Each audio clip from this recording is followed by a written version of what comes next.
ওয়ালাইকুম গাইস, আজকে একটা নতুন ভিডিও নিয়ে আসলাম আপনাদের মাঝে। সেটা হলো আমার কলা।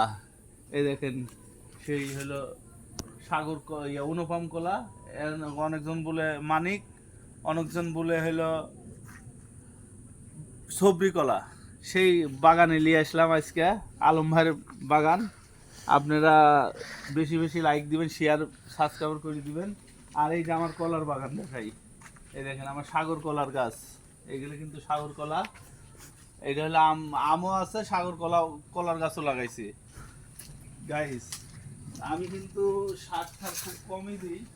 এই যে খোল দিছি, খোল দিয়ে এই যে দেখেন কত সুন্দরভাবে খোল দিছি। কিন্তু কীটনাশক আমি খুব কম ব্যবহার করি, জৈব সার ব্যবহার করি দিয়ে কলার বাগানটা করেছি। আপনারা দোয়া করবেন কলার বাগানটা যেন ভালো থাকে আমার। আমি ভবিষ্যতে চিন্তা ভাবনা আছে আরও কিছু করবো এই জায়গার উপরে। আপনারা দোয়া করবেন আর বেশি বেশি আমার চ্যানেলটা লাইক শেয়ার করে দিবেন বেশি বেশি করে। আর ফেসবুক থেকে দেখলে আপনারা ফলো করে দিবেন। আর ইউটিউব থেকে দেখলে আপনারা লাইক সাবস্ক্রাইব করে দিবেন বেশি বেশি। ধন্যবাদ। আসসালামু আলাইকুম।